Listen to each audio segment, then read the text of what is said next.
decía al grupo que tenía esta mañana y ahora que tengo a todos los grupos, es una gran oportunidad que ustedes tienen en este momento de poder hacer inmediatamente que terminan la fisiología de los líquidos orgánicos, una aplicación de esto en la clínica, porque para el estudiante pues es importante que todo lo que le damos acá en las básicas, que en algún momento de repente le parece algo árido, ¿verdad? Y denso, tiene su aplicación en la clínica. Así que de esta manera ustedes van a ver hoy día esa aplicación, que es muy, muy buena. Entonces, doctor Valverde, bienvenido al Departamento de Fisiología, a la Facultad de Medicina, y gracias por su apoyo a los estudiantes. Podemos empezar cuando así lo decida.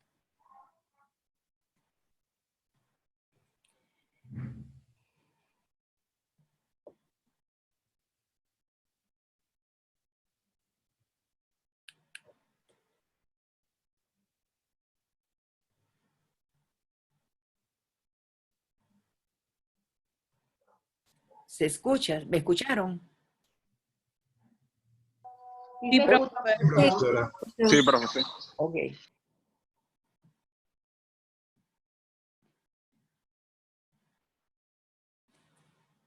El doctor está muteado. ¿Se ve bien? Ahora sí, ahora sí. Sí, sí se ve bien. Sí, doctor. Ok, perfecto. Quiero decirles que me estoy acostumbrando a este sistema. Añoro y estoy ansioso de que vengan los viejos tiempos de dar clase en vivo con los estudiantes, viéndolos cara a cara y poder moverme ahí entre el aula y esto. Pero bueno, son los tiempos y esperemos que esto sea transitorio. Yo soy un clínico y por supuesto en cuidados intensivos, que es el área donde trabajo desde hace 30 años de estar en este mundo de la medicina crítica, la aplicación de las ciencias básicas y en este punto muy particular de la fisiología en muchos de nuestros tratamientos es de un valor incuestionable. Entonces yo hoy voy a darle un abordaje en altísimo porcentaje clínico, que es a lo que yo me dedico, de una parte tan importante como es el manejo de los líquidos en los pacientes. Bien, como todo en ciencia y como todo en la vida, hasta determinado punto las cosas, digamos, van reciclando, van moviéndose en una espiral que nunca termina. Y si hay algo en lo que cambia mucho es en la ciencia. Nosotros todavía, en cierta medida, nos movemos cada vez menos con algunos dogmas. Y si ha ocurrido algo dogmático durante un poco más de la última centuria, ha sido algunos conceptos que se han enseñado por años y en libros de texto en cuanto al movimiento de líquidos. Por eso esto de contemplar viejos hechos con nuevos enfoques, digamos que es la rueda o parte del motor ese que hace que la ciencia esté cambiando de manera constante. Los objetivos para los siguientes minutos los he resumido en estos 4 puntos que yo aquí les muestro y algunos recorderis de conceptos muy básicos en cuanto a los líquidos corporales. Y desde ahorita quiero decirles que quiero que se lleven ya esa idea que seguramente ya la habrán contemplado en sus cursos, pero que no se les olvide y sigan desarrollando el concepto y la aplicabilidad clínica del glicocálix. Una breve revisión de las soluciones que usamos día a día aquí en cuidados intensivos y he querido integrar todos estos conceptos en un corto caso clínico de un paciente con shock séptico e hipovolemia. Bien, este es el día a día nuestro y eso es lo que harán ustedes más rápido de lo que se imaginan porque el tiempo pasa volando, ¿no? Esta foto que yo les muestro aquí es de un paciente. Como ven, tiene una gran cantidad de drenajes intraabdominales, producto de una perforación y con un secuestro, por usar un término, de líquidos dentro del abdomen. De hecho, es una forma de hipovolemia. A pesar de que el paciente no tiene pérdidas hacia afuera, el peritoneo absorbe muchísima agua y altera mucho la composición del agua corporal total. He querido tomar este ejemplo, pero también lo tenemos cuando un paciente tiene una tromboembolia pulmonar, cuando tiene un shock séptico por otra causa. Pero aquí resume bastante bien ¿cuál es el objetivo de nosotros de dar líquidos? Y como vemos aquí, uno es restablecer el balance de líquidos, a su vez el medio interno. Muy importante es asegurar una adecuada circulación que produzca una óptima perfusión a esos tejidos. Asegurar el transporte de oxígeno, el gasto cardíaco, que es lo que da la disponibilidad de oxígeno. Entonces aquí, por ejemplo, nosotros podemos resumir diferentes pasos. Una hipovolemia severa, hipoperfusión, shock, baja la disponibilidad y si las células no reciben estos aportes de nutrientes y de oxígeno, eventualmente la gente muere de una falla multisistémica. Entonces, desde ahora nosotros vamos viendo cuál es la importancia del manejo adecuado de los fluidos. A final de cuentas, esto es como las cosas del espacio. Hay un macro mundo, pero también hay un nano mundo. Y cuando uno tiene un paciente con shock que le pasa líquidos, que no responde, que le pone un vasoactivo para subir la presión arterial media y perfundirlo, nuestro objetivo muy al final es optimizar la microcirculación. Entonces aquí vemos, por ejemplo, algunas técnicas que todavía no se han podido, han ido más lento de lo que realmente nosotros esperábamos, en el cual se visualiza la microcirculación. Nosotros ahorita evaluamos la microcirculación por algunos parámetros indirectos, desde el estado de alerta hasta si orina, ácido láctico, etcétera, etcétera, pero no la podemos ver. Estas son técnicas especiales con luz polarizada y en el cual ustedes ven cómo se visualiza a nivel de la microcirculación y que cuando los pacientes están sépticos o muy hipovolémicos, vemos cómo está eso. Los modelos de barrera vascular, por supuesto, han sido analizados, estudiados y aceptados desde hace más de un siglo atrás. Y uno de los gestores de eso fue un fisiólogo inglés, el doctor Ernest Starling. Hemos aprendido que la distribución del agua corporal total está en diferentes compartimientos. Nosotros somos agua, en un altísimo porcentaje en el hombre, en el masculino, corresponde al 60% de su peso corporal, un poco menos en las mujeres, más o menos como un 50%. Pero esa agua corporal total está distribuida en diferentes compartimientos. Como ven ustedes aquí, la inmensa cantidad de agua está a nivel intracelular. Y el resto está en el extracelular, dividido en compartimientos en el intersticial y en el intravascular, que a final de cuentas es lo que nos da el volumen circulante efectivo. Es el volumen necesario para que el corazón pueda contraerse de manera adecuada y perfundir los tejidos. El doctor Starling tiene, entre otras cosas, por ejemplo, estaba a propósito de esta conferencia, leí un poquito de su interesante vida. Él tiene el honor, por ejemplo, de descubrir la secretina y la palabra hormona, cosa que yo no sabía. Igual la vasopresina. A él lo conocemos más por la ley esta, que conjunto con de ley de Frank Starling del corazón, y el principio de Starling en lo que refiere al movimiento de los líquidos. Sin embargo, las cosas han cambiado. Y han cambiado, ¿qué será? Yo creo que como en los últimos 30 años, quizás un poquito más o un poquito menos. Nosotros, aquí yo les muestro a ustedes dos conceptos, el principio de Starling y el principio de Starling revisado. Hemos aprendido desde hace muchos años que hay 4 fuerzas que mantienen el equilibrio y que rigen el movimiento de agua del intravascular al espacio extravascular, al intersticio. Ese ha sido el concepto que durante mucho tiempo se había enseñado. El principio de Starling está fundamentado en el equilibrio de presiones hidrostáticas a nivel intravascular o capilar y una presión a nivel del intersticio. Y a su vez, por presión oncótica que está dada, ¿por qué? Por la fuerza o la capacidad de mover agua, de atraer agua de las proteínas. Y que desde el punto de vista clínico, el que nosotros usamos más, porque es mucho más accesible, es el nivel de albúmina. Y de hecho vemos que, por ejemplo, pacientes que por alguna condición, tanto aguda o crónica, tienen una disminución de su nivel de albúmina, su edema, su movimiento de líquido del intravascular al intersticio es mucho más fácil.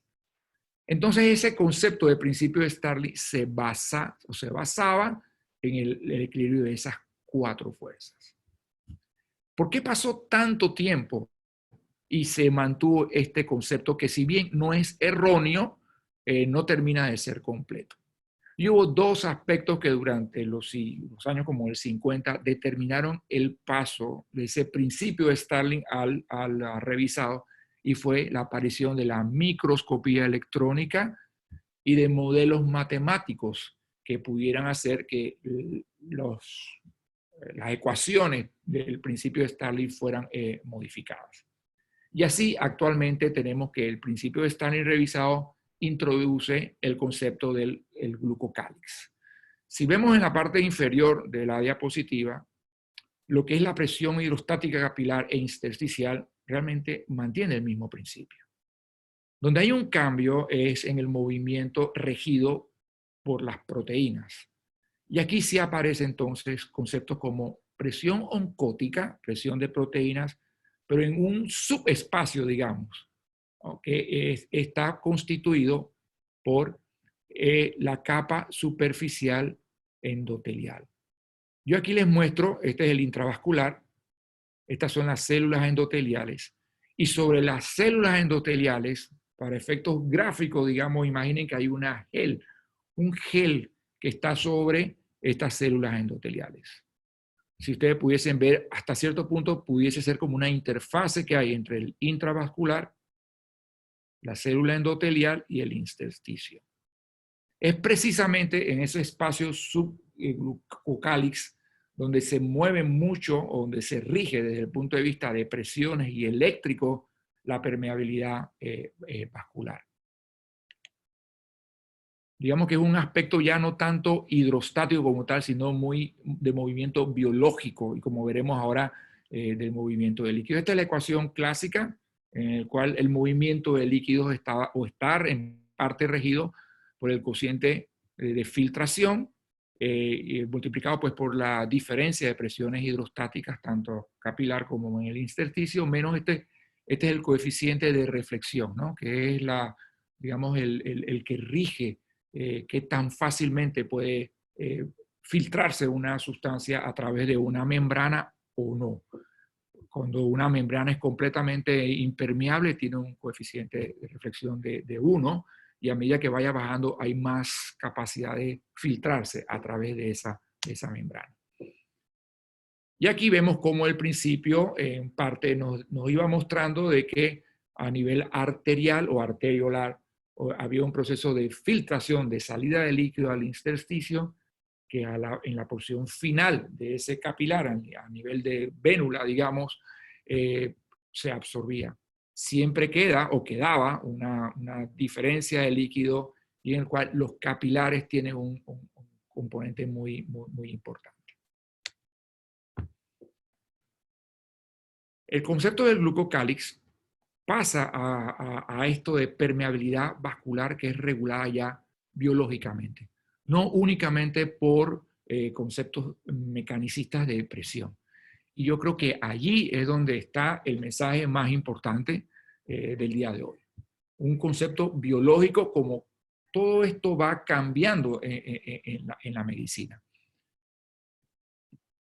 Yo les muestro aquí abajo una gráfica que me gustó mucho. Esto salió ya hace, creo que como 5 o 6 años, en un artículo del New England Journal, en donde explican los fluidos y glucocálix.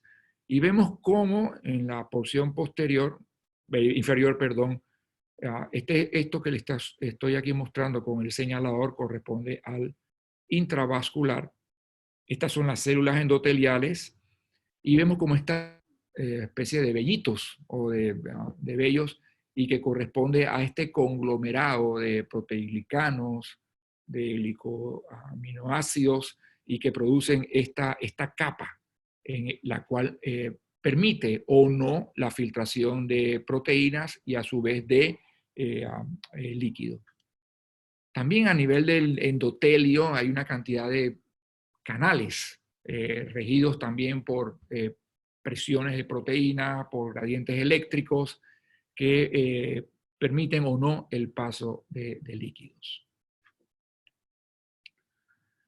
El glucócalyx tiene una estructura, tiene una función o múltiples funciones fisiológicas. El glucócalyx también se altera, nosotros los alteramos. Por ejemplo, cuando pasamos más líquidos del que un paciente requiere, es decir, hay hipervolemia, nosotros barremos, alteramos el glucócalyx. Hay otras alteraciones como ser hipertenso, la diabetes, trastornos de los electrolitos, alteran el glucócalyx y por ende aumentan la permeabilidad. Y eso tiene sus efectos clínicos. Aquí hay una microfotografía, les muestro donde se ve el glucócalyx. Este es el intravascular, la célula endotelial, que se muestra de manera mucho más gráfica esto. A su vez, esto es un ente vivo, es un ente biológico, esto que les muestro aquí.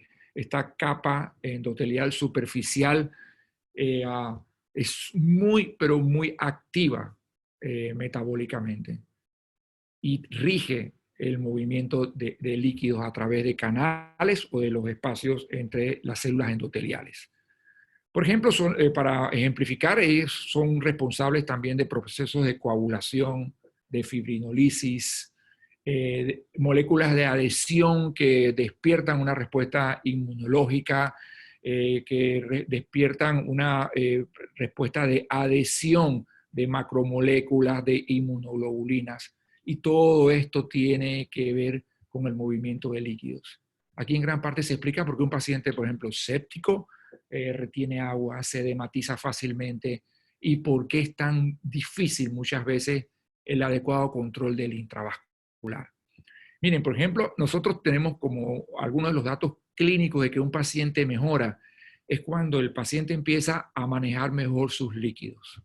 Cuando empieza lo que llamamos un proceso de redistribución de líquidos, es decir, que gran cantidad de agua que estuvo alojada en el intersticio, y usted lo ve, están con quimosis bilateral, agua en los pulmones, agua en las porciones declives del cuerpo. Una vez que, por ejemplo, el proceso séptico está controlado, uno observa que el paciente empieza a orinar, empieza a disminuir el edema que tienen estas partes donde no debería estar y que desde un punto de vista, digamos, mecanicista, decimos, está sellándose. Es decir, las fugas que hay en esta capa, en esta interfase, secundario al control del proceso inflamatorio y todas estas alteraciones que ocurren en esta capa superficial endotelial, se resuelve y se sella.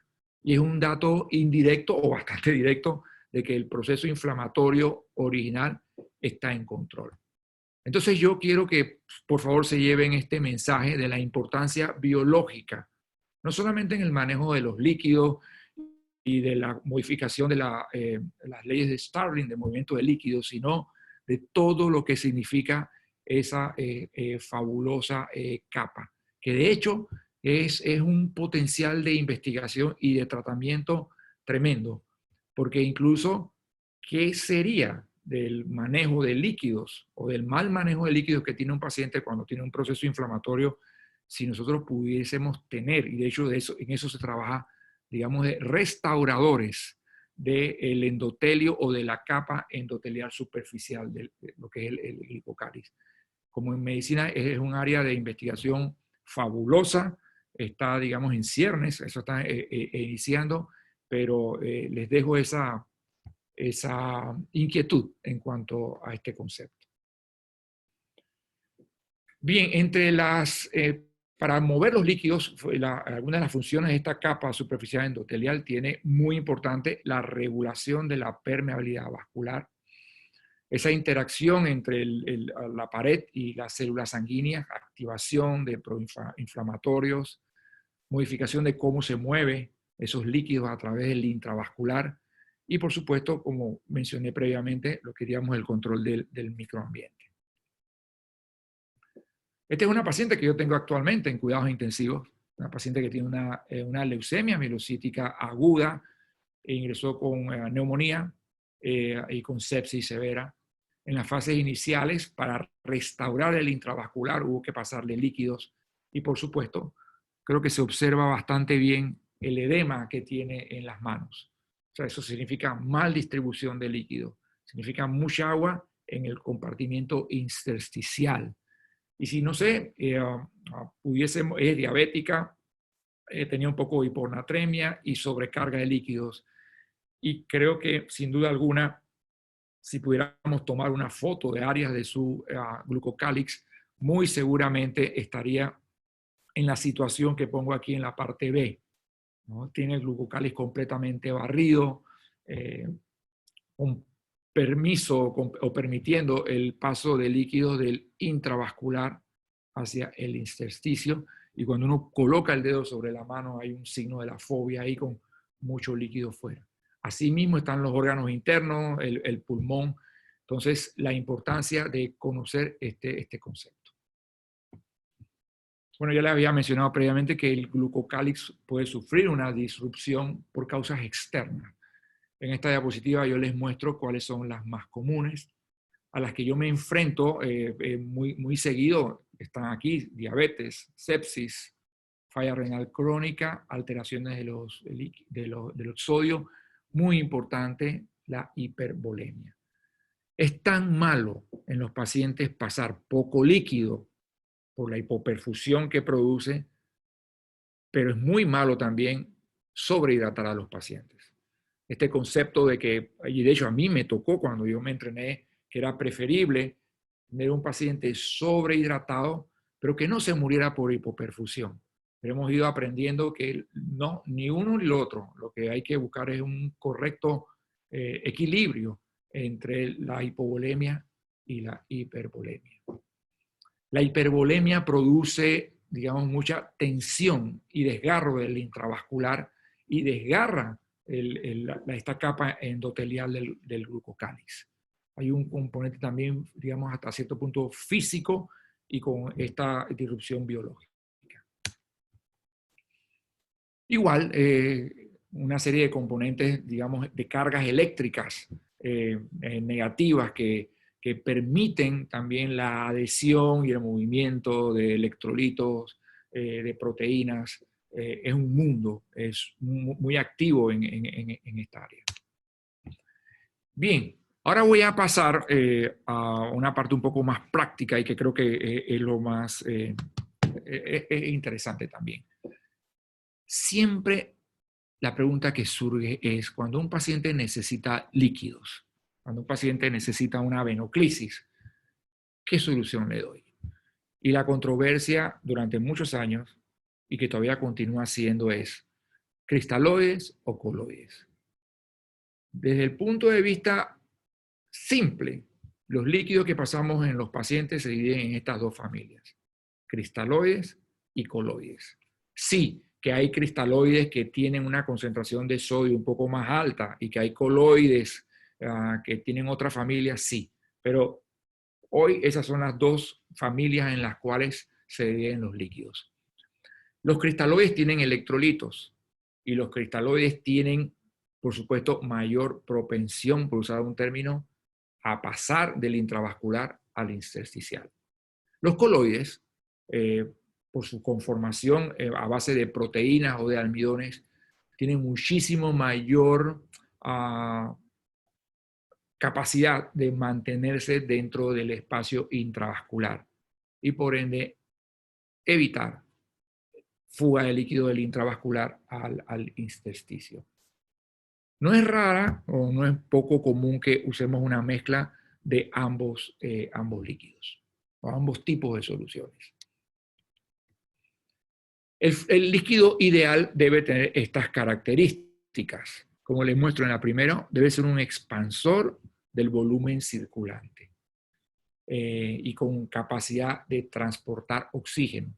El único líquido que transporta oxígeno en la actualidad son la sangre, es glóbulos rojos empacados. Hoy no tenemos ningún líquido que no sea sangre que pueda transportar oxígeno. No hay hemoglobina sintética todavía. Entonces, esa es la primera, no la tenemos. El otro es que pueda restaurar y mantener la composición normal del medio interno. Los líquidos que tenemos para pasar a los pacientes son bastante lejanos de la fisiología. Porque, por ejemplo, la solución salina normal al 0.9% que usamos día a día aquí en cuidados intensivos, tiene 154 miliequivalentes de sodio y de cloro al mismo tiempo. Bastante lejano del componente normal.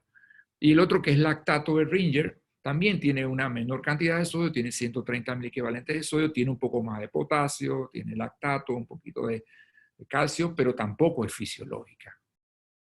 El líquido ideal no debería ser ni costoso, debería durar mucho tiempo y poderse transportar. Que no altere la inmunología, que no altere la hematología, que no produzca mucha hemodilución, situación que vemos muchas veces cuando reanimamos a los pacientes. Y que esté libre de anafilaxis y que no transmita enfermedades. Ese es el ideal de eso. Esto yo lo encontré en una lectura de un artículo, como ven, en Medicine en 2013. Han pasado ya varios años y todavía no tenemos el líquido ideal. Aún no sabemos cuál es el líquido ideal. Y ustedes seguirán encontrando en los congresos controversias en que cuál es el mejor líquido para reanimar a los pacientes. Yo voy a aplicar esto con un caso clínico real y lo vamos a ir siguiendo de una manera secuencial. Esta era una señora de 80 años de edad que viene con un divertículo perforado y por ende le produce un abdomen agudo, con todo lo que significa dentro de la cavidad abdominal heces. Un proceso inflamatorio severo con una peritonitis. El peritoneo, digamos, es una membrana, como si fuera una alfombra, que cuando se inflama absorbe muchísimo líquido. Es una esponja. Uno puede encontrar que las personas pueden albergar litros dentro del abdomen después de una perforación de un divertículo o de alguna otra catástrofe abdominal. Este paciente tiene que ser llevado al salón de operaciones para hacer una limpieza y cuando llega a cuidados intensivos llega con una presión baja. Como ven ahí, 80 de sistólica y 50 de diastólica. Llega taquicárdica y llega taquipneica. O sea, a todas luces es una persona que muy seguramente cuando vemos la cantidad de orina que produce, en la primera hora estaba en cuidados intensivos 5 cc, 12 cc, 15 cc, está oligúrica. Hay una regla que la gente debe orinar aproximadamente 30 cc por hora. Sin embargo, unas mejores que deben ser 0.5 cc por kilo. Porque no es lo mismo una persona de 40 kilos a una persona de 100 kilos. Ella tenía como antecedentes hipertensión arterial y era una fibriladora crónica. Desde el punto de vista clínico, con lo que le pasó a esa paciente y con estos datos, ella debe estar hipovolémica, debe tener algo de disfunción cardíaca también por los antecedentes de cardiopatía y muy seguramente tiene hipoperfusión tisular. Es decir, la cantidad de oxígeno que llega a esas células no es adecuado.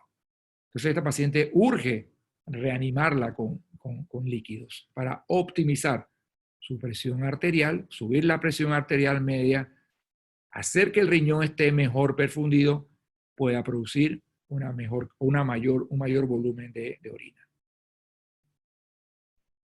La paciente estaba somnolienta muy seguramente porque no tenía mucha perfusión al cerebro producto de falta de líquidos y de presión arterial media y las mucosas secas. En ese momento los pulmones estaban limpios, no había datos de que estuvieran congestionados, se tenía su fibrilación atrial, situación que aparte de la hipovolemia le baja el gasto cardíaco. Ustedes saben que cuando las aurículas empiezan a fibrilar, se pierde un porcentaje importante de la contribución que da las aurículas a el ventrículo en el gasto cardíaco. El abdomen no estaba distendido porque tenía una sonda nasogástrica que estaba drenando el líquido intestinal. Venía sequita, sin edema periférico y no estaba focalizada neurológicamente. A pesar de esto, por los datos, las posibilidades de mortalidad de esta paciente son bastante altas. ¿Cuál es la mejor opción en este paciente? Cuando hay tantas opciones, ya no sé si hay una mejor opción, pero bueno, había 7 opciones que puse ahí para hacer el ejercicio. Lo primero es colocarle un catéter venoso central para medir cómo está su volumen de líquido y decidir qué líquido le ponemos al paciente. Podríamos usar uno de los cristaloides, que es el lactato de Ringer, que lo usamos muy frecuentemente, pasarle un litro en 30 minutos. No me parece una mala opción, siempre y cuando el paciente no tuviera algún problema cardíaco. La otra es pasarle otro cristaloide, pero en menor volumen. Solución salina, 250 en 15 minutos y reevaluar. También no raramente usamos esta estrategia de pasar pequeñas cargas de líquido. Iniciarle un vasopresor, norepinefrina, un medicamento que constriña su circulación y así subir la presión arterial, cosa que uno no debe hacer cuando uno tiene un paciente muy deshidratado, muy seco, con mal distribución de líquido. No empezar un vasopresor. Darle líquido hasta que orine es otra opción. Usar un coloide como la ceroalbúmina. Nosotros en el hospital usamos albúmina al 20%, que es aumenta la presión oncótica y mejora el intravascular. O hacemos mezclas también, no raramente, de un cristaloide, como es la salina al 9%, al 0.9%, más un vial de albúmina a 200 cc. Nos quedamos ahí con esa pregunta, no les voy a contestar, pero esas son las opciones que podríamos tener en este paciente. Cuando nosotros usamos líquidos en los pacientes, el objetivo es mantener un fino equilibrio entre lo que es el aporte de oxígeno, el consumo de oxígeno, a través de un buen intravascular. Esta paciente muy seguramente estaba en shock por falta de líquidos, así que su disponibilidad, su gasto cardíaco, quizás su hemoglobina no estaban adecuadas, haciendo que se altere ese balance tan fino que debe haber entre lo que consume la célula y lo que le llega. Por ende, este paciente muy seguramente, según la clasificación de Weil del shock, es una mezcla, lo que puede tener un shock de componente hipovolémico, aunque ahí dice hemorrágico, pero también le falta de líquidos, y un shock de tipo distributivo, o sea, lo que es séptico. Entonces, la cantidad de fluidos orgánicos que uno le da, fluidos que uno le da al paciente, va a depender también de qué está produciendo ese shock, qué está produciendo esa baja. Porque, por supuesto, la cantidad de líquidos que uno le da a un paciente con un shock hipovolémico, como este caso, o por ejemplo, un joven de 20 años que viene con un shock hemorrágico porque lo asaltaron y le perforaron la arteria femoral, va a ser muy grande, a diferencia de un hombre de 50 años que viene con baja presión, pero por un shock cardiogénico, con edema agudo de pulmón. Entonces, la cantidad de volumen que uno pasa, en gran medida, está también supeditada a qué produjo el shock y a qué situación clínica tiene el paciente. El ejemplo que les he puesto, entonces, sería un paciente que tiene una sepsis dentro del abdomen, con hipovolemia, peritoneo muy inflamado, secuestra muchos líquidos y aparte por una limitante en la función cardíaca. Estos son los líquidos que están en el mercado, por usar un término. Son una mezcla de salinas hipertónicas, salinas con una alta concentración de sodio, coloides que tienen alta concentración de proteínas, usamos en ocasiones almidones, albúmina al 20%, salina, lo que llaman salina normal, que es un nombre equivocado, pero se conoce como salina normal, y lactato de Ringer. En la práctica diaria, estos son los tres últimos que yo les muestro aquí, son los líquidos que utilizamos más frecuentemente en la práctica clínica. En cuanto a las soluciones hipertónicas, usamos hipertónicas al 3%, al 7% y al 20%. Y también tienen su utilidad muy particular. Bien, otro mensaje muy importante que yo quiero que apliquemos de los líquidos a la práctica clínica es la hipervolemia y la hipovolemia. Creo que ese es otro de los mensajes súper importantes. Es tan mala hipervolemia como tan mala la hipovolemia. Nosotros vemos que, por ejemplo, ya hay estudios y se han seguido llevando de que la tasa o la incidencia de complicaciones posoperatorias, cuando se relacionan al estatus del volumen o a la cantidad de líquidos que se utilizan, es alta, tanto cuando hay componente de hipovolemia como cuando hay hipervolemia. E incluso en algunas ocasiones un poco más por hipervolemia. Y esto tiene que ver mucho también con lo que al principio les comentaba, alteración de esa pared biológica, esa malla, esa gel, esa capa biológica del glicocálix. Barrer con el glicocálix por hipervolemia tiene un efecto clínico deleterio.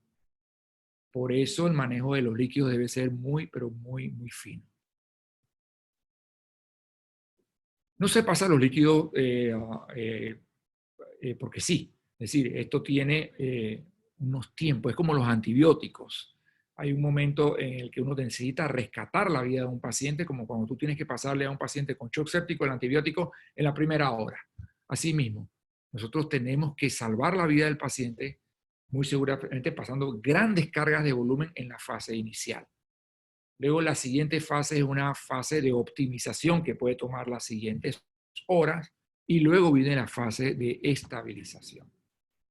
El mensaje aquí es que la administración de líquidos en nuestros pacientes tiene una característica de timing, una característica cíclica. No siempre es el mismo patrón. E incluso cicla en cuanto a momento, a volumen y a cantidad de líquidos. Porque en muchas ocasiones, por ejemplo, para reanimar a los pacientes rápidamente usamos cristaloides en grandes volúmenes. Una vez que el paciente está optimizado, entonces podemos empezar a usar coloides. No es raro que en esta fase de estabilización usamos líquidos como los coloides para redistribuir todo ese líquido que en la fase aguda por volumen hubo que pasarle mucho y por el proceso inflamatorio agudo por el estrés permitió que todo ese líquido se fuera al intersticio y que hubo que luego regresar al intravascular.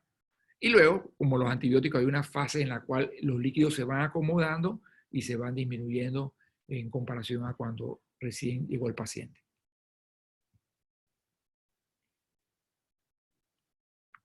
Bien, aquí vemos una gráfica en la cual las diferentes fases, el rescate, la optimización, la estabilización y la decalación. Y lo que tenemos que evitar y que vemos mucho en la práctica clínica es esta sobrehidratación o sobreadministración de líquidos. Y por otra parte, también no tenemos que irnos al extremo y no reanimar a los pacientes. Miren, una reanimación también corta, una reanimación muy pobre, para efectos prácticos es una reanimación negada. Es decir, es someter al paciente a acidosis, anaerobiosis. Se va desarrollando una cosa que se llama deuda de oxígeno en los tejidos y que tiene implicación en cuanto a su evolución, en cuanto a la morbimortalidad. Entonces, enfatizo en mantenernos dentro de lo posible y aprendiendo a usar herramientas desde el punto de vista clínico y de medición para manejar a nuestros pacientes en este rango, en el adecuado centro. Por ejemplo, aquí yo les muestro un caso de una paciente que llegó en estado hipovolémico severo. Nosotros hemos tenido que utilizar cada vez la medicina, doctores, se va volviendo o se va tornando en lo posible menos invasiva. Cuando yo empecé cuidados intensivos, éramos muy invasivos en cuanto a la medición de los líquidos intravasculares. Y usábamos un catéter que se llamaba el catéter de Swan-Ganz. Era un catéter que se colocaba periféricamente y lo poníamos en la arteria pulmonar. Y en la arteria pulmonar inflábamos un balón y medíamos lo que se llamaba la presión en cuña. Y de ahí hacíamos derivaciones de gasto cardíaco, de volumen intravascular e íbamos determinando la cantidad de líquido que se requería el paciente. Pero era un procedimiento muy invasivo. 3 décadas después, el catéter de Swan-Ganz ya no lo utilizamos. Yo tengo años de no usar un catéter de Swan-Ganz y hemos tenido que aprender a medir de manera indirecta el volumen intravascular. Uno de ellos es el ultrasonido. Aquí yo les muestro el ultrasonido de la vena cava. Eso se hace al lado de la cama del paciente, es no invasivo y por supuesto con algunas limitantes nos da muchísima información en cuanto a la cantidad de líquido que requiere el paciente. Miren, no siempre hay un estudio que es el que determina 100% qué actitud terapéutica uno tiene que tomar con los pacientes.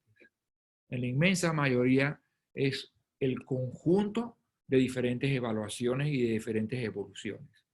No se olviden nunca del aspecto clínico, de cómo está el paciente, cómo se ve, cómo se oyen los pulmones, después uno cómo está orinando, cómo está el ritmo del corazón, y luego uno hace un ultrasonido. Es un ejercicio interactivo. Entonces, aquí yo les muestro la vena cava, cómo se colapsa. Miren cómo se pega. Aquí está la aurícula derecha, la entrada a la aurícula derecha. Esto se llama el signo del beso. Y vemos cómo se pega la cava. Eso en el contexto de un paciente que viene con las mucosas secas, que no está orinando y que tuvo el antecedente, por ejemplo, de una peritonitis, te dice, este paciente hay que pasarle líquido. Pero también teníamos en esta paciente que tenía el antecedente de cardiopatía, la edad y fibrilación atrial. Recuerdan que al inicio los pulmones se oían secos, no había crépitos, no había datos sugerentes de falla cardíaca. Así que, en vista de eso, ¿qué se hace? Le hacemos un ultrasonido de pulmón. El ultrasonido de pulmón también es una medida no invasiva. Esto que está aquí que se ve es la costilla y esto es un campo pulmonar. Específicamente, ¿qué se hace?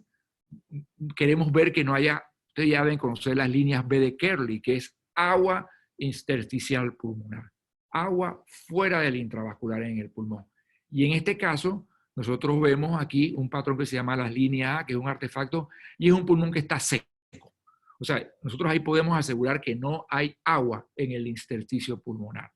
Entonces, eso también se hace en conjunto con la vena cava. Y siguiente paso, pulmón limpio. Por esa razón, a esta paciente se decidió pasarle para reanimarla 200 cc de una mezcla de lactato de Ringer con 0 albúmina. Y bueno, aquí no está la filmación de la vena cava porque esto se hace, se pasa líquido y se mide, porque es tan fácil, no invasivo. Y ya observamos que si bien, hombre, no está completamente expandido, en el trazo se veía que estaba un poquito más abierta. Sin embargo, todavía no estaba, para efectos visuales, lista de líquido. Había que pasarle un poquito más. Así que se decidió pasarle, ya llevaba 400 cc de lactato de Ringer y como ven, la presión mejoró un poco. ¿Y qué observamos ya? En esta podemos ver que la cava está más expandida. Empezamos a ver un poco la suprahepática que también como que se empieza a llenar.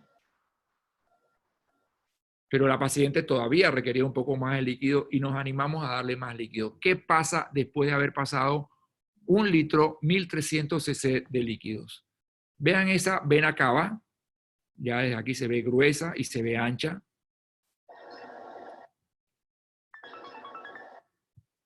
Y no se colapsa la vena cava.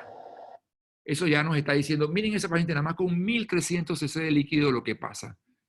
¿Y qué ocurre cuando vamos a explorar el pulmón? Encontramos esto. Esta es la pleura y esto que se ve aquí, así como ven como unas manchitas, como unos rayos láser, como unas, se llaman las líneas B de Kerley. Y eso significa que ya el paciente empieza a tener agua en el intersticio, agua en el intersticio pulmonar. Muchos de estos pacientes, cuando ustedes los van a ocultar, incluso en esta fase, aún no se les escucha crépitos. Esa es la ventaja de hoy usar el ultrasonido para la evaluación de los líquidos en esta paciente.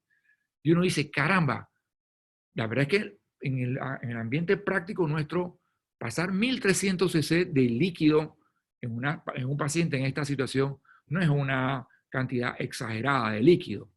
Está dentro de lo razonable, incluso yo diría que hasta un poquito más corto de lo. ¿Qué ha pasado? ¿Por qué ha fugado tanto líquido?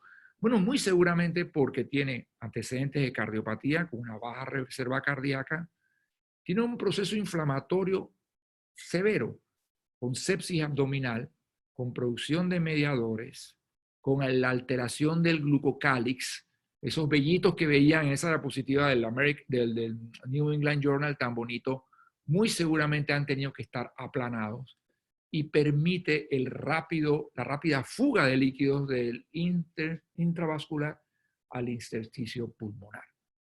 Este es un ejemplo como una secuencia muy práctica, como la veo yo, de conceptos de fisiología básico e importante a la arena clínica, que es lo que uno ve todos los días. La resucitación con líquidos tiene que llevar los siguientes conceptos. Ya estoy terminando, el tiempo se va rapidísimo y ya. Primero, cuando usemos líquidos tenemos que pasarlo con igual precaución como si pasáramos un antibiótico, una droga vasoactiva. Es una droga. La administración de líquidos es medicamentos. Tiene un componente con un complejo proceso de fisiología que hay que seguir revisando y estudiando. Hay que cambiarlos con el tiempo y siempre considerar las condiciones específicas de este paciente. Creo que aquí terminamos y abrimos ahora la parte más interesante, que es de comentarios y de preguntas. Muchas gracias. Bueno, doctor, muchas gracias, muchísimas gracias. Estudiantes, el momento de las preguntas. Ahora aprovechen para preguntar.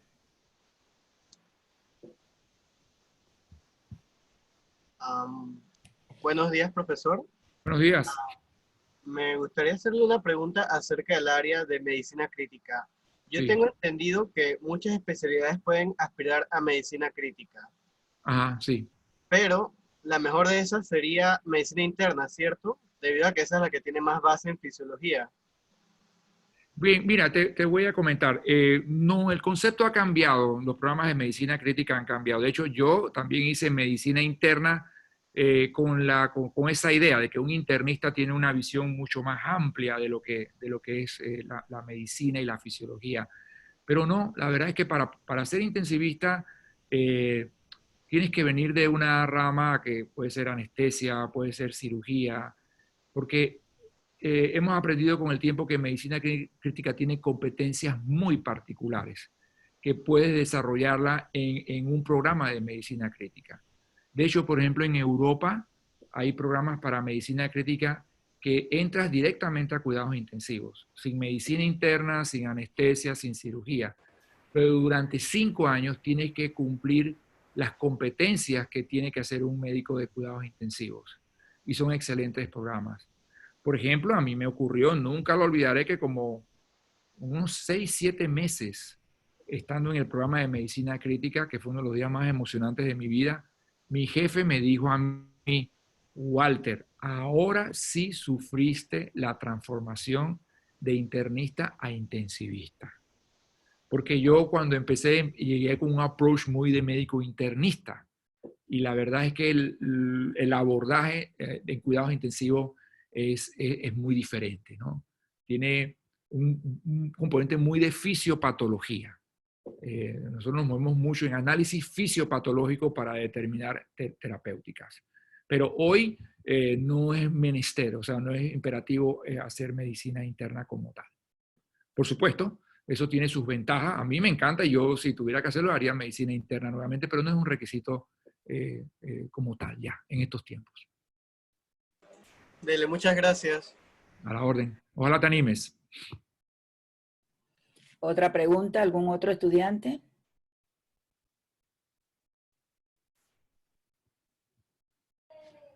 No hay preguntas. A ver, jóvenes, anímense. Buenos días. Hola, buenos días. Doctor, mi nombre es Tiffany. Yo soy ya médico interno que ha terminado su rotación. Quería preguntar varias cosas. Primero que nada, agradecerle la conferencia buenísima. Gracias. En cuanto al glucocálix, esto es algo que definitivamente no lo veíamos en la universidad, creo que desde hace mucho tiempo. sé que se enseñaba sobre la permeabilidad vascular como el aumento de la permeabilidad como una disrupción en el endotelio, ¿no? Sí, Ahora exacto. con este concepto, Es que sí, el gap junction y esto, ¿cómo quedaría? sí, lo que pasa es que, es decir, la célula endotelial está cubierta por esta capa, digamos, Ujú, y es un complejo que al potencializarse trabajan juntos, digamos, ¿no? ujú. Es decir, no son unidades separadas como tal. De hecho, lo de la disrupción endotelial, eso no queda atrás, eso, como les mostré, eso sigue siendo un proceso muy activo. Lo que se ha agregado o lo que se va conociendo cada vez más es que en ese espacio, lo que llaman subglucocálix, es decir, entre la célula endotelial y esa capa que es la célula superficial, hay una actividad metabólica, una actividad inmunológica, una actividad, digamos, eléctrica muy importante y que por supuesto es responsable de los gaps y de todo esto, porque incluso, bueno, yo no lo mostré, pero hay una cantidad de mecanismos que todavía se están estudiando de transporte activo a través de la célula endotelial. Digamos, hay canales. Porque también ya entrando un poquito más en profundidades, tiene algunas particularidades también. Ya ve que hay capilares que son fenestrados, continuos, no continuos, y eso también depende o da una característica al movimiento de líquidos. Es decir, el movimiento de líquidos o la fuga es muy particular, por ejemplo, en el hígado, en el riñón, en el cerebro, que también se basa en esa característica de los diferentes endotelios, ¿no? Fenestrado, no fenestrado y esto. Pero no, ese concepto se ha potencializado, para nada, eso no ha cambiado. Lo que se ha agregado es este aprendizaje nuevo del el glucocálix. Excelente, gracias, doctor. Entonces, recordando así el glucocálix, me da como una idea como a las microvellosidades del intestino. Sí, sí se ven Más o así. menos, ¿verdad? Sí, se ven así. Entonces, Se ven sí, así y se aplanan y hay disrupción de ellas, así.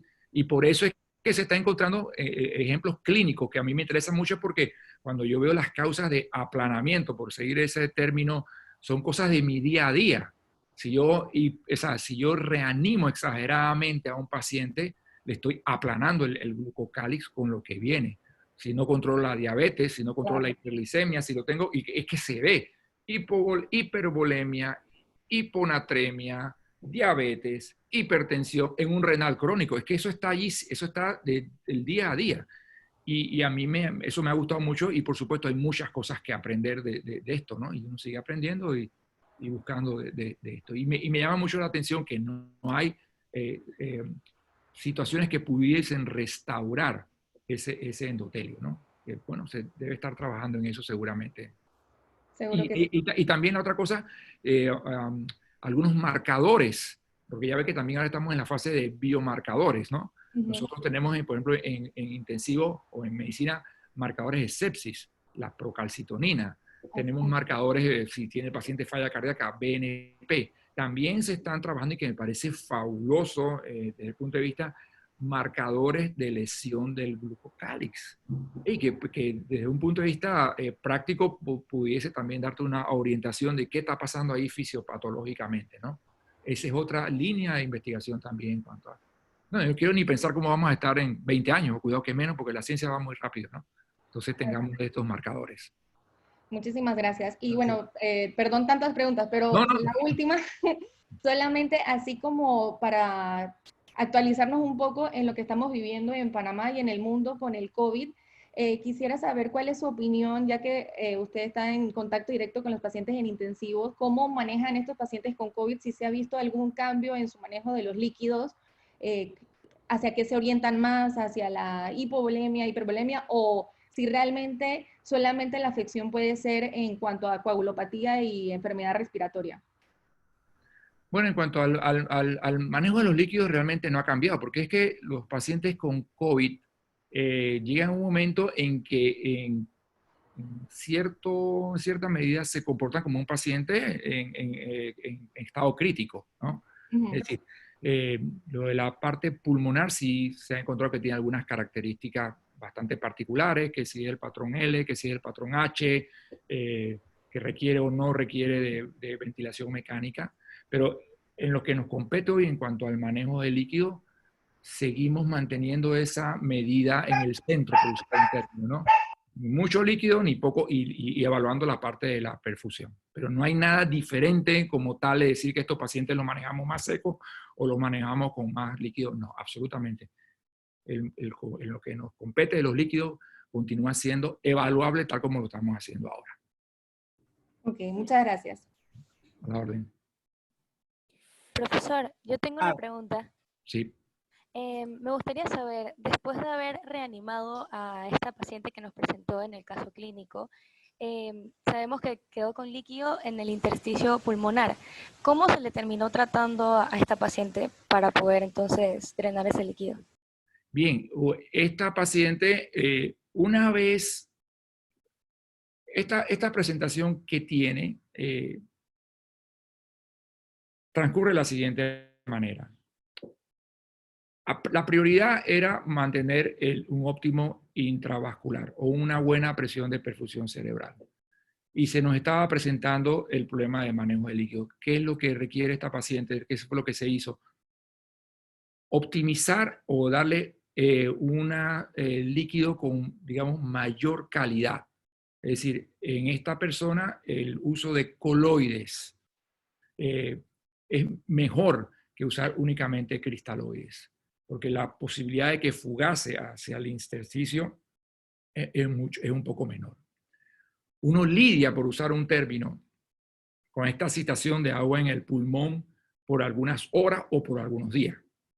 Todo depende de la capacidad que nosotros tengamos de controlar el trigger, de controlar el nido ese de mediadores que está haciendo que la permeabilidad esté aumentada. Entonces uno va llevando al paciente porque, por ejemplo, si tú puedes conseguir un aceptable intravascular y si el paciente sigue hipotenso, entonces se le agrega un poco de vasopresor para conseguir una mejor presión arterial media. E incluso, si uno consigue eso, entonces la administración de diurético la utilizamos. Hay un punto muy importante y es que la presencia de líneas B temprana evita que tú pases líquidos exageradamente y que el paciente llegue a una falla respiratoria que necesite intubarse o en ventilación mecánica. Entonces, muchas veces ahí hacemos la mezcla, es una adecuación de los líquidos, aumentamos un poco la presión arterial media con vasopresor y ahí usamos algo de diurético para entonces mejorar esa agua en el intersticio pulmonar. Siempre y cuando uno haya hecho, aunque sea un intento pasajero, de aumentar transitoriamente la presión oncótica dentro del intravascular con albúmina. Ese es el manejo. Muchas gracias. A veces es muy dinámico, pero es ir visualizando las diferentes partes de la fisiología y la fisiopatología. ¿Hay alguna otra pregunta? Sí, yo tengo una pregunta. Doctor Valverde. Sí. Excelente conferencia, excelente. Muchas gracias. La administración de líquido en un paciente que tiene hipoproteinemia por causas de síndrome nefrótico, falla hepática, ¿cómo es la administración en ellos? Para que le comente a los estudiantes. Sí, la administración de líquidos en un paciente que ya trae una hipoalbuminemia por supuesto se torna mucho más difícil. Entonces, aquí es establecer las prioridades, ¿no? Y mantener un equilibrio entre ellas. Por ejemplo, si el ejemplo que me han puesto anteriormente, la prioridad es restablecer la perfusión tisular, es restablecer una presión arterial media efectiva para que las células tengan el oxígeno, tengan la perfusión adecuada, entonces ahí hay que reanimarlos. En esta ocasión podemos hacerlo o deberíamos hacerlo inicialmente con coloides. Y entonces ahí vamos vigilando de que la administración de estos coloides no nos lleve, como digamos, al otro lado de sobrecarga de líquido o alguna complicación. Pero sí, por supuesto, ya esos pacientes de por sí representan un reto, porque ellos manejan mal sus líquidos. Y eso, basal. Pero ni hablar de que, por ejemplo, ese paciente vea con lo típico que vemos, con un proceso infeccioso en el cual su permeabilidad, su endotelio, esté más propenso a fugar líquido. Entonces ahí la situación se complica mucho más. Pero entonces se maneja de esa manera. Hay algunas ocasiones en las cuales la prioridad para restablecer la perfusión tisular y evitar deuda de oxígeno y falla orgánica múltiple nos obliga a dar líquidos, pero estos líquidos entonces tornan al paciente un poco ya taquineico, con necesidad de oxígeno, y bueno, ni modo, en esa ocasión, en esos momentos tenemos que entrar e intubar al paciente, colocarle presión positiva, proteger la oxigenación mientras aseguramos una perfusión en los casos extremos. Y luego entonces, una vez eso estabilizado, empezamos a revertir eso. Pero sí representa un reto ese tipo de pacientes. Pero el líquido que empezamos, por lo general, son, o de preferencia, coloides. Y otra preguntita, ¿y aquel paciente que presenta es una deshidratación? ¿Cómo sería el manejo de los líquidos en él? Pero que maneja, tiene un buen riñón, tiene una buena función cardíaca. Sí. ¿Cómo sería? Bien, en ese paciente, por supuesto, la cantidad el volumen de líquidos y la tasa o la velocidad con la que se tiene que dar es menor. Realmente no existe una fórmula, y eso me lo han preguntado mucho, ¿cuánto le pasa a uno de líquido? Realmente no hay una fórmula como tal, así matemática, para decir, bueno, a un paciente en esta situación se le dan tanto cc por hora, se le da tanto por... Hay algunas guías, como por ejemplo, en algunas ocasiones dar 30 cc por kilo, pero nosotros más que todo lo usamos en base al cuadro clínico, a su situación cardiovascular y al cuadro clínico. Por lo general, pues, un paciente que venga deshidratado, que venga en esa condición tranquila, o sea, digamos, no tan hipovolémico, no en shock, el uso de cristaloides, como el lactato de Ringer, es el que utilizamos. Por lo general, digamos un ejemplo, un hombre de 70 kilos que vino con tuvo diarrea y llegó un poquito deshidratado, las mucosas secas, pero aún así orina, pero dice, estoy orinando como concentrado y tengo sed. Entonces, en ese paciente empezamos por lo general una solución cristaloide balanceada, lactato de Ringer. Tiene sodio, tiene potasio, tiene un poquito de calcio. Y por lo general empezamos a una tasa entre 100 y 150 cc por hora, ¿no? Por supuesto, vigilando estado clínico y que empiece a orinar, ¿no? Este volumen, claro, se ve alterado en el mismo caso en que una persona, una señora, por ejemplo, de 85 años de edad, que venga deshidratada con diarrea, por supuesto la cantidad de líquido tenemos que entonces ajustarla. Por eso las fórmulas como tales, cc por kilo, por hora, en la práctica realmente no funcionan tanto, ¿no? Es mejor individualizarlo. Y pues ese es el aspecto de la medicina que es arte, ¿no? Cada paciente es como individual, no es como, es individualizable, y eso en el aspecto clínico. Y me lleva esto de la mano para pasarle a los estudiantes este concepto que se está desarrollando, que es la medicina de precisión, ¿no? La medicina de precisión es la medicina del futuro, por supuesto muy basada en aspectos de genómica y de individualización. Los 75 miligramos de Plavix que le doy al señor Juan no producen la misma alteración en la densidad plaquetaria que los 75 miligramos que le doy a Pepito. Uno está sobreagregado, el otro ni siquiera se agrega, y por eso es que el segundo viene con un stroke. Asimismo, proporciones guardadas es el manejo de los líquidos. Sí, excelente mensaje, doctor, porque como ellos son estudiantes, muchas veces en el curso, a lo largo del curso de fisiología, ellos quieren a veces, ¿no?, que uno les encasille, sí, y uno les dice, no podemos, pero profesora, ¿por qué? ¿Bajó la presión? Entonces dígame, entonces excelente mensaje, doctor. Sí, es que la medicina es arte, la medicina es arte, hay que estudiar muy fuerte, muy bonito y todo, pero luego esa interacción con el paciente, con las condiciones clínicas que uno ve, entonces ahí es donde surge este ser ser médico, ¿no? Esta individualidad con las personas, incluso Doctor. no en los líquidos, sino cómo uno le habla, cómo uno lo ve, cómo lo interroga. Es un ejercicio muy individual y muy de un nivel, digamos, de mucha elegancia espiritual y moral. Así hay que verlo, así tienen que ir aprendiendo desde ahora. Gracias, doctor. Gracias. Bueno, doctor, muchas gracias. Los estudiantes, si no tienen más preguntas, creo que suspendemos y yo realmente me uno también a la excelente conferencia que nos ha dado, que además del conocimiento, para mí ha sido mucho más importante el mensaje de moldear, ¿verdad? Moldear la mente del estudiante. Están en una etapa en que necesitamos eso, ¿verdad? Irlos Sí. moldeando hacia ese razonamiento clínico, hacia ese pensamiento desde el punto de vista de la clínica, y yo desde este punto de vista siempre he pensado que estas conferencias cumplen con ese mensaje, porque como decía la doctora Oris, ellos siempre nos presionan un poco, Sí. pero dígame si es esto o lo otro, como que, y yo siempre digo, pero es que no, el organismo no es una ecuación matemática, ¿verdad? Entonces no es ni el Una máquina. sí, no, y no es una respuesta estereotipada, así que necesitamos que ellos realmente a lo largo de la carrera, porque esto es un proceso, vayan moldeando, cambiando y pensando hacia esa, evolucionando hacia ese pensamiento crítico que es bien importante a la hora de analizar al paciente de manera individual, como usted también lo ha dicho, que eso es bien importante, ¿verdad? No hay un paciente igual al otro y sus características.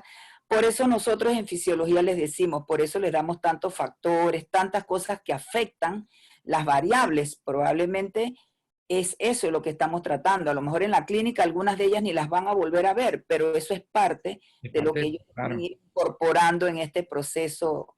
Excelente mensaje, doctor. Excelente mensaje. Yo también quiero, antes de terminar, le quiero dar las gracias por la invitación. Créanme, realmente para mí es un honor que me inviten y darle clase a los estudiantes de la Facultad de Medicina de la Universidad de Panamá. Ellos saben y ustedes saben que aquí en el Hospital Paitilla está en su casa, en cuidados intensivos. Ya muchos de ellos hacen prácticas activas con nosotros y no tengo la menor duda que cuando regrese todo a sus prácticas, aquí son más que bienvenidos conmigo a la unidad de cuidados intensivos del Hospital Paitilla. Y muchas gracias de nuevo por invitarme, de verdad que sí. Muchas gracias, doctor.